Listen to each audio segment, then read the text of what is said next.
राधे राधे बच्चों। इस वीडियो पे हम लोग क्लास 10th का चैप्टर नंबर 2 जो कि पॉलिनोमियल यानी बहुपद है वो स्टार्ट करने वाले हैं। यहाँ पे आप देख सकते हैं मैं कंप्लीट आपको सॉल्यूशन बताऊँगा, आपको एक एक कॉन्सेप्ट बताऊँगा। आपको अगर इस वीडियो पर अगर आप आ गए हैं, केवल विश्वास बना के रखिए। मैं आपको एक एक छोटे से छोटा पॉइंट बताने की कोशिश करूँगा। जिसको कुछ भी नहीं आ रहा है, इस वीडियो देखने के बाद इस वीडियो को वो एकदम से मतलब वो सोचेगा कि ये कितना आसान चैप्टर है। बस आप धैर्य बनाए रखिए और याद रखिए दोस्तों, मैं हमेशा एक बात कहता हूँ कि शिक्षा वो शेरनी का दूध है जो जितना पिएगा वो उतनी तेज़ दहाड़ेगा। और ये नीरस है। सबसे बड़ी बात दोस्तों, जो भी हमारी शिक्षा होती है वो हमारी जो होती है नीरस होती है, इसमें कोई रस नहीं होता है। लेकिन एक बार अगर जिसको रुचि आ जाए इस सब्जेक्ट में, और सब्जेक्ट क्या, मैं पढ़ाई की बात कर रहा हूँ, तो जिस व्यक्ति को पढ़ाई पर रुचि आ जाती है फिर वो दुनिया में वो रुकता ही नहीं। और याद रखना, शिक्षा आपको सम्मान देती है। शिक्षा आपको सम्मान देती है, दिलाती है, और सम्मान से बढ़कर इस दुनिया में कुछ नहीं। कुछ लोग कहेंगे कि रुपया पैसा बहुत कुछ होता है, लेकिन ऐसा नहीं। बहुत सारे लोग मैंने देखे हैं कि उनके पास धन है लेकिन वो सुखी नहीं है। लेकिन जिसके पास ज्ञान होता है वो सुखी हो या ना हो, संतुष्ट हो या ना हो, लेकिन वो शांत जरूर रहता है। ठीक है, तो हम इस वीडियो को स्टार्ट करते हैं बिना देरी किए। मेरी वीडियो ज़्यादा से ज़्यादा 10 या 11 मिनट की होगी, इससे ज़्यादा नहीं होगी वीडियो। ठीक है, और ये लेक्चर्स के हिसाब से मैं इनको बांटूंगा क्लास 10th के। और यहाँ पे मैं दूसरा चैप्टर स्टार्ट कर रहा हूँ। पहला चैप्टर मैं अभी नहीं स्टार्ट कर रहा हूँ, अभी मैं दूसरा स्टार्ट करने जा रहा हूँ। तो हमारे चैप्टर का नाम है हमारे पास बहुपद। तो बहुपद क्या होते हैं, बहुपद को समझने से पहले हमें कुछ चीज़ें हैं, टर्म्स हैं, जो कि कक्षा 8 में आपने पढ़ा होगा, 9 में भी पढ़ा होगा, वो हम लोग डिस्कस कर लेते हैं इस चैप्टर को समझने से पहले। देखिए दोस्तों, ध्यान से देखिए।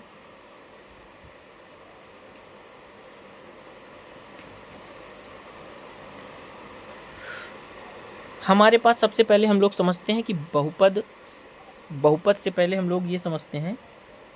देखिए, कुछ चीज़ें होती हैं जो कि आपको एकदम ज़ीरो से, जिसको कुछ भी नहीं आ रहा उसको मैं सिखाने की कोशिश करूँगा। सबसे पहले हम लोग राशियाँ पढ़ते हैं। राशियाँ कितने प्रकार की होती हैं, तो राशियाँ आपको समझना चाहिए। जो राशियाँ होती हैं वो 2 प्रकार की होती हैं। राशियाँ क्या होती हैं, किसी भी बहुपद में आपको राशियाँ ही लिखी मिलेंगी, और जो कि होती हैं 2 प्रकार की। एक चर राशियाँ होती है, दूसरी अचर राशि होती है। सब लोग बताते हैं, हर स्कूल में हर कोचिंग में बताया जाता है। ठीक है, लेकिन यहाँ पे आपको आने के बाद आपको मैं विश्वास दिलाता हूँ कि आपको बहुपद में सारी क्लियरिटी मिलेगी और आप लोग स्कोर अच्छा कर पाएंगे। तो चर राशियाँ क्या होती हैं और अचर राशियाँ क्या होती हैं, इनको इंग्लिश में कहते हैं दोस्तों वेरिएबल, और इसको कहते हैं कांस्टेंट। वेरिएबल और कांस्टेंट। तो वेरिएबल क्या होती हैं जी, ऐसे मान, ऐसे संख्याएं या ऐसे टर्म जो वेरी करते हैं, मतलब वो चलते रहते हैं। चलते रहते का मतलब जिनका मान परिवर्तित होता रहता है। तो चर क्या होते हैं, जिनका मान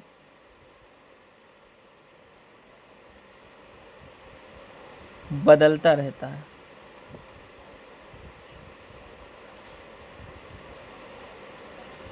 अब देखिए दोस्तों, जैसे एग्जांपल बताऊंगा आपको पूरा क्लियर हो जाएगा। और कांस्टेंट क्या होते हैं, जिनका मान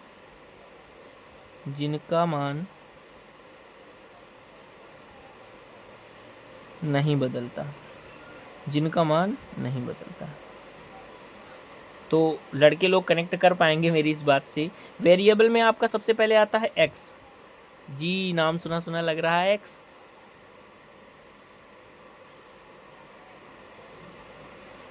हाँ, वही एक्स, वही जो आपने सोचा, वही एक्स। एक्स क्या होते हैं, एक्स धोखेबाज होते हैं। क्या होते हैं, धोखेबाज होते हैं। ठीक है दोस्तों, इस बात को अन्यथा में लिया जाए, मैं केवल और केवल हास्य पद का यहाँ पे यूज़ कर रहा हूँ आपको इंटरेस्ट लाने के लिए। एक्स से आपको याद होना चाहिए कि वो होती हैं धोखेबाज, इसका मतलब वो कभी किसी एक के नहीं होते हैं। तो यहाँ पे एक्स क्या होते हैं, एक्स बदलते रहते हैं। एक्स क्या रहते हैं, बदलते रहते हैं। और जैसे एक्स बदलते रहते हैं तो इसका मतलब ये हो गए चर। एक्स हो गया, वाई हो गया, इसके बाद जेड हो गया, जो भी इस तरह के टर्म्स लिखे होते हैं।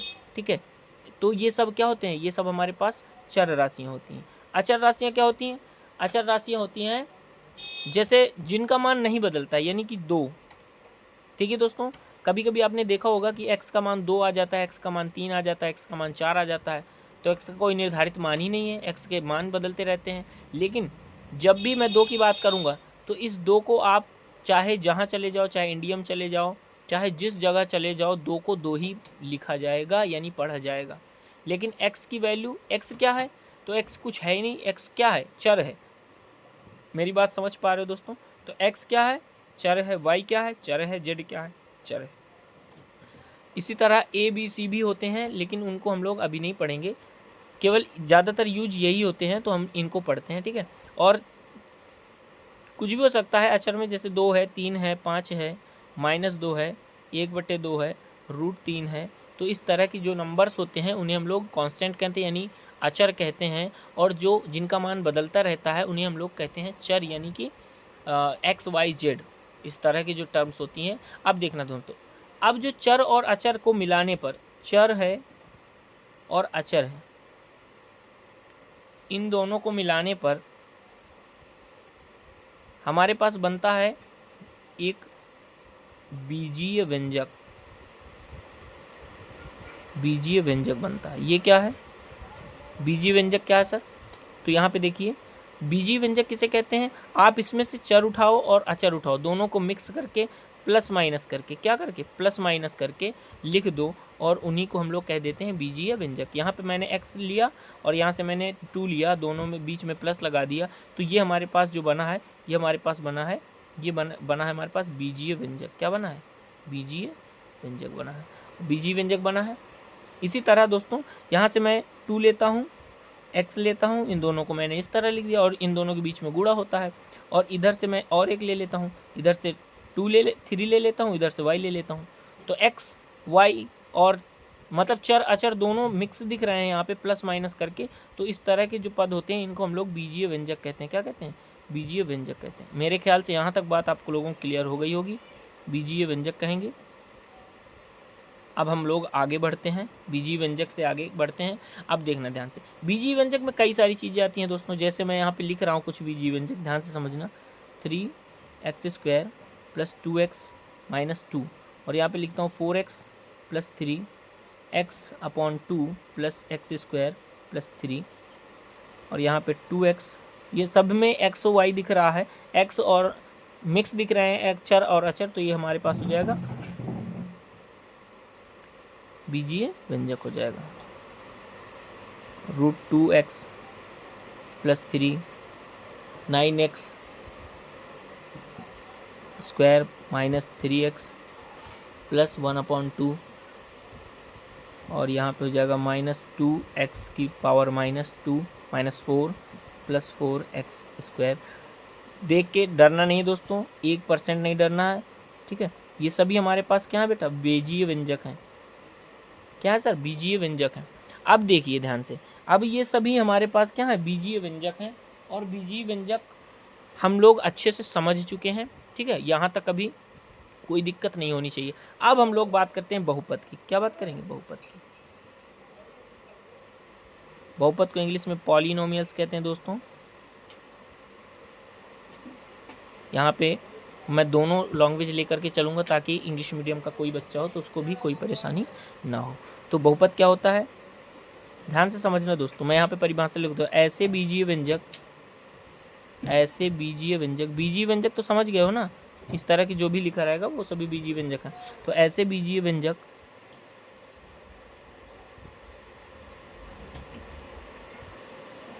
जिनमें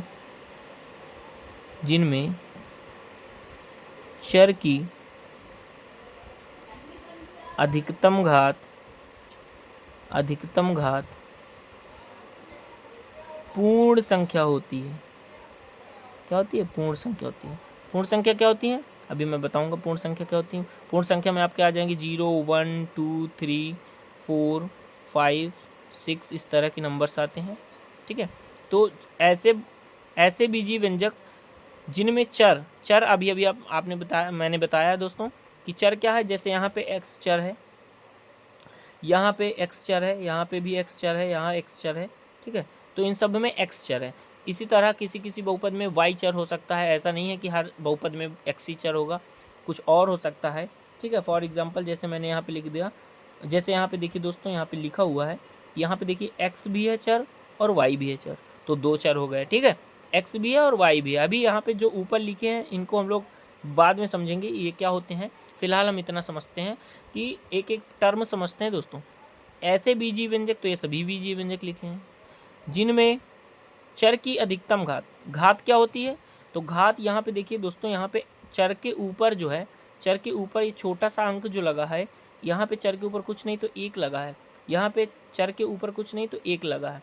जो भी चर के ऊपर लगा होता है अंक, उसे हम लोग कहते हैं बहुपद की घात, यानी चर की घात कहते हैं। तो यहाँ पे फिर से समझिए, ऐसे बीजीय व्यंजक जिनमें चर यानी x की घात, यानी कि ये जो 2 है 1 है, ये सभी घात हैं। पूर्ण संख्या, पूर्ण संख्या का मतलब यहाँ पे बहुत इंपॉर्टेंट बात है दोस्तों, इसको आप लोग इग्नोर मत करो। पूर्ण संख्या का मतलब होता है जो भी चर की घात है किसी भी बहुपद में, जैसे यहाँ पे जितने भी बहुपद हैं उनमें जो चर की घात है, ये सभी बीजीय व्यंजक बहुपद नहीं कहलाएंगे। मैं कहने का मतलब ये है, ये सभी बीजीय व्यंजक सभी बीजीय व्यंजक बहुपद नहीं होते हैं, उनमें से हम छांटना है हमें बहुपद, और बहुपद की कुछ कंडीशन होती है जो यहाँ पे लिखा है। ठीक है, तो यहाँ पे हमें वही बीजीय व्यंजक लेने हैं जिनमें जो x की घात होगी या फिर y की घात होगी वो पूर्ण संख्या होगी। कहने का मतलब 0, 1, 2, 3, 4 ये सब होंगी। क्या नहीं होंगी, किसको हमें नहीं लेना पड़ेगा, तो इस तरह के नंबर नहीं लेना पड़ेगा। जैसे जैसे हमारे पास है -1, -2, -3, यानी कि हमें माइनस वाली संख्याएं नहीं लेनी, माइनस वाली संख्याएं नहीं लेनी। उसी तरह जैसे दशमलव में है संख्या, घात की बात चल रही है, सभी 1.5 है, ठीक है, 6.2 है, तो हमें पॉइंट वाले भी नंबर नहीं लेने हैं, भिन्न वाले नंबर भी नहीं लेने हैं, भिन्न वाले नंबर भी नहीं लेने, इन सबको हमें इग्नोर करना है। कहाँ पे, घात में। किसी भी बहुपद के घात में ये चीज़ें ना हो, रूट ना हो, √2, √3, क्योंकि रूट का मतलब क्या होता है मित्रों, अभी तक आपने रूट को रूट पढ़ा है, लेकिन रूट का मतलब होता है करणी। क्या होता है, करणी। और करणी का मतलब होता है किसी भी नंबर के ऊपर अगर रूट लगा है, जैसे यहाँ पे मैंने लिखा √2, तो इसका मतलब होता है 2 की पावर में 1/2, क्योंकि रूट का मतलब ही होता है पावर में 1/2 होता है, पावर में। यहाँ तक बात समझ में आई होगी। तो हमें इनमें से, ये सभी बीजीय व्यंजक है, उनमें से हमें वही बीजीय व्यंजक लेने हैं जिनमें चर की घात पूर्ण संख्या हो। पूर्ण संख्या क्या है, यहाँ पे ये चीज़ें ना हो, बस इनमें से पूरे पूरे नंबर हों, उनको हम लोग बहुपद कहते हैं। अब यहाँ पे देखिए कौन कौन से बहुपद होंगे। यहाँ पे देखिए x की घात 2 है और x की घात 1 है, तो x की घात 2 है, x की घात 1 है, दोनों क्या हैं, पूर्ण संख्या है। क्या है, पूर्ण संख्या है, तो हम कह देंगे कि ये बहुपद है। यहाँ पे देखिए x की घात 1 है जो कि पूर्ण संख्या है, यहाँ पे तो x लगा ही नहीं है, जहाँ x नहीं लगा होता वहाँ x की घात 0 मान लेते, क्योंकि x की पावर 0 जो है वो हमेशा 1 होती है। किसी की भी पावर अगर 0 कर देंगे तो उसका मान 1 होता है। ठीक है, अब हम क्या करेंगे, यहाँ पे देखिए x की, ये भी बहुपद हो जाएगा क्योंकि ये भी पूर्ण संख्या लगी हुई है घात में, यहाँ भी पूर्ण संख्या लगी हुई है घात में। यहाँ पे देखिए, यहाँ पे x की घात 1 है, x की घात 3 है, y की घात 2 है, चर बदला है लेकिन घात तो पूर्ण संख्याएं हैं, तो सभी जो संख्याएं हैं वो हमारे पास पूर्ण संख्याएं, पूर्ण संख्याएं हैं तो बहुपद है। यहाँ पे देखिए ये जो रूट है, ध्यान से समझना, रूट है, ये 2 में लगा है, 3 में, x में नहीं लगा, x की घात अभी भी 1 है, और जो कि पूर्ण संख्या होती है, इसका मतलब ये भी क्या है, पूर्ण संख्या है, इसका मतलब ये बहुपद है। क्या है, बहुपद है। मेरी बात समझ पा रहे हो। लेकिन यहाँ पे देखिए आगे, x की पावर 2 है, x की पावर 1 है, ये भी हमारे पास क्या है, बहुपद है। ये यहाँ पे देखिए x की पावर माइनस में आ गई दोस्तों, x की पावर 2, यहाँ तो पूर्ण संख्या है लेकिन यहाँ x की पावर -4 आ गई, और यहाँ पे मैंने बताया कि माइनस वाली संख्याएं अगर रूट में आ जाती हैं तो हम उसे बहुपद कंसीडर नहीं करेंगे, यानी कि इसे हम लोग बहुपद नहीं कहेंगे, बहुपद नहीं कहेंगे। यहाँ तक बात समझ में आ गई होगी। अब दोस्तों हम लोग पढ़ते हैं बहुपद का वर्गीकरण। बहुपद का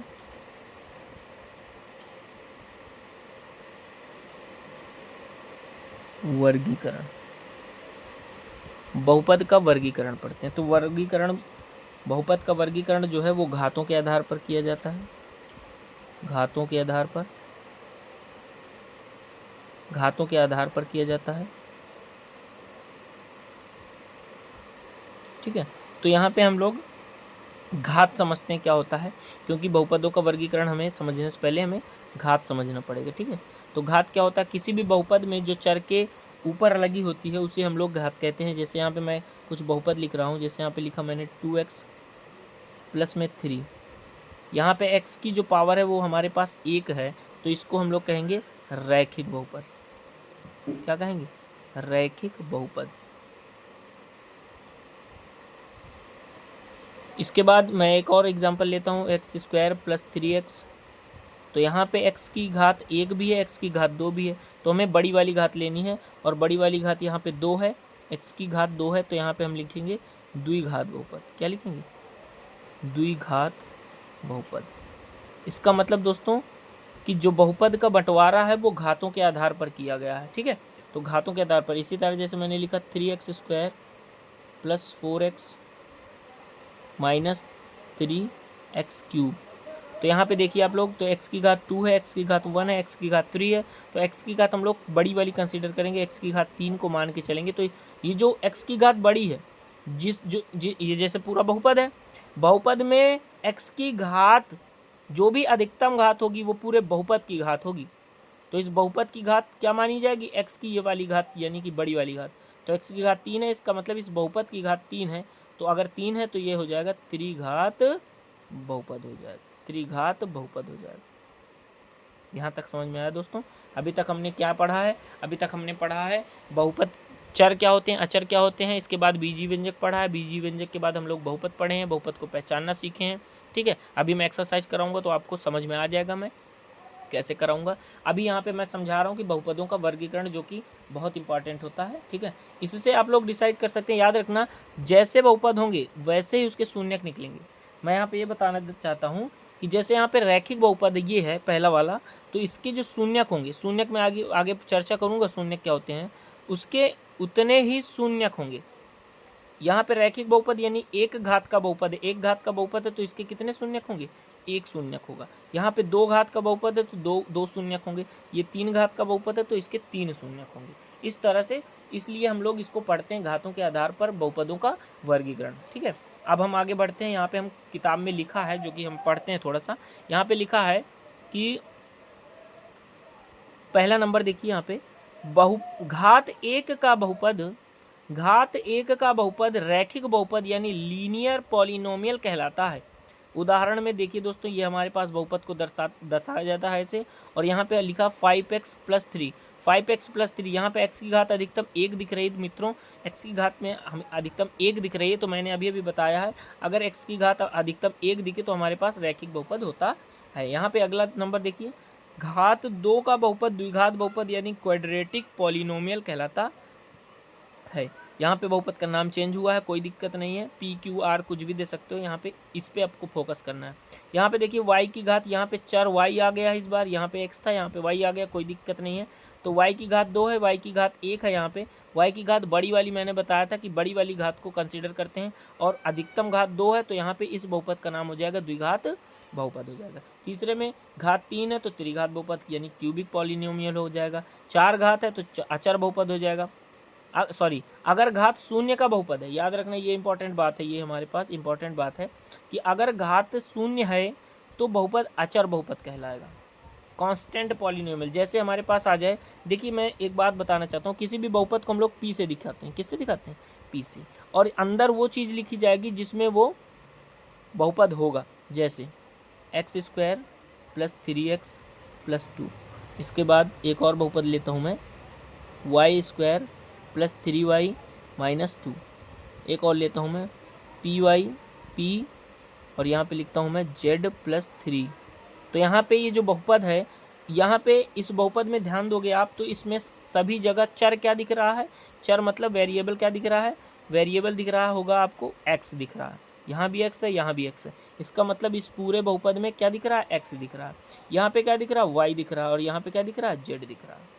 तो इस तरह से हम इनको p से दिखाते हैं, और अंदर ब्रैकेट में वो लिखा जाता है जिस चर में पूरा बहुपद होता है। बहुपद में जो भी चर दिखे हैं हर जगह अलग अलग बहुपद दिखेंगे। अगर अलग अलग बहुपद दिख रहा है तो देखो ध्यान से, ये चीज़ भी, ये नोट में आप लोग ध्यान देना, और इम्पॉर्टेंट है, मोस्ट इम्पॉर्टेंट है।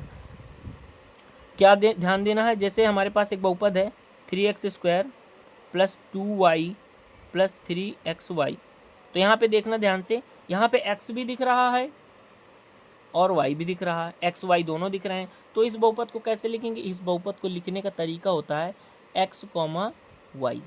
क्या लिखेंगे? x, y, क्योंकि x भी है y भी है, तो ब्रैकेट के अंदर x, y इस तरह से नोट किया जाता है। मेरे हिसाब से यहाँ तक आपको समझ में आ गया होगा, ठीक है। इसी तरह यहाँ पे अच्छा शून्य बहुपद क्या होता है? शून्य बहुपद हम लोग यहाँ पे देखिए, अगर किसी बहुपद में किसी बहुपद का मान 0 है, केवल 0 लिखा, तो ये हमारे पास शून्य बहुपद होगा। क्या होगा? शून्य बहुपद होगा। मतलब मान के चलो उसमें वेरिएबल ही नहीं लगा है, ना तो x लगा ना y लगा है, केवल 0 लिखा, तो शून्य बहुपद होगा। अगर कहीं पर मान के चलो P2 P3 कुछ भी ले लो, यहाँ पे P2 का मान के चलो किसी बहुपद का मान 4 है, केवल 4 लिखा है, तो हमारे पास अचर बहुपद होगा। क्या होगा? अचर बहुपद होगा। अचर बहुपद होगा। इसी की जगह मैंने यहाँ पे कुछ भी ले सकता हूँ, ये मैं इधर वाला कोई ज़्यादा ध्यान देने की जरूरत नहीं, इधर वाला ध्यान दो। जैसे -6 है, तो ये भी हमारे पास x y कुछ भी चर नहीं लगा, तो हमारे पास ये कैसा बहुपद होगा? अचर बहुपद होगा। यहाँ तक बात समझ में आई होगी बहुपद। अब हम लोग एक्सरसाइज अगले वीडियो पर कवर करेंगे। यहाँ पर मैंने सारा बेसिक बता दिया है, क्या होता है क्या नहीं होता है बहुपद, ठीक है। अगली वीडियो पे हम लोग बहुपद को पहचानना सीखेंगे एक्सरसाइज के थ्रू, और हम लोग शून्यक के बारे में हम लोग समझेंगे, शून्यक और गुणांक के बारे में अगली वीडियो पर समझेंगे। तब तक के लिए thank you for watching this video, and please subscribe my channel and share this video.